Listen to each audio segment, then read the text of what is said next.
Hi, my name is Brian Henry. I'm the Acting Fire Weather Program Manager for Predictive Services with your fall-winter fire season outlook for the months of November through February. As we are all aware, California was very active during the October timeframe as several multi-day Santa Ana and phone wind events occurred, which raised the fire potential across many portions of the state to above average. We saw several large fires erupting as a result of that. And during those wind events, the fire spread and fire behavior was quite active and quite extreme. Exiting October and going into November, the winds have subsided a bit for the meantime. Periods that are expected for the first half of the month should be not conducive for more Santa Ana wind events, at least for the first week and a half of November. However, as we go through the remainder part of the month, keep in mind that they remain in season, so as the patterns tend to shift towards the winter months, we can get those high pressure ridges over the Great Basin, which tend to promote those Santa Ana type winds over California. And that will remain a possibility as we go into early December as well before they exit their fire season. As these high pressure ridge events move into the west, we will continue to be under a very dry pattern.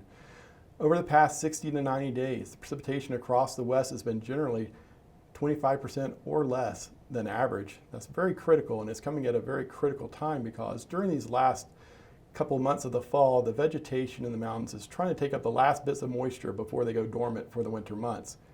This fall has been very dry. That moisture did not arrive. So the plants will enter that dormant season a little bit on the stress side as far as drought goes. So as we come into next spring, as those plants come out of dormancy, they could enter the growing season with a little bit of drought stress, which could be a little problematic. We'll deal with that later. As we go through the next couple months, we're expecting an overall drier than average pattern to continue across the west with temperatures near average and maybe going a little bit above average as we go into the latter winter months. Looking in the east, however, we have some pretty significant drought ongoing across parts of Texas and the southeast. Fire potential was elevated across Texas during the early part of October, but they did receive some precipitation, which kind of slowed things down.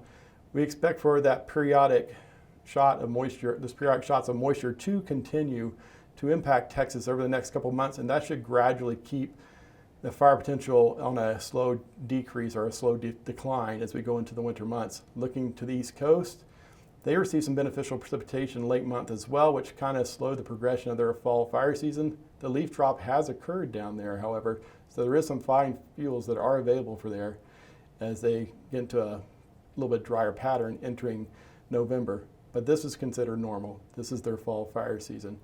Looking long term, we don't see anything that's overly concerning for the southeast or Texas. So we expect for a normal fire potential in those areas as we go into the late fall and early winter months. That concludes this outlook for this month. Thank you for listening and join us next month.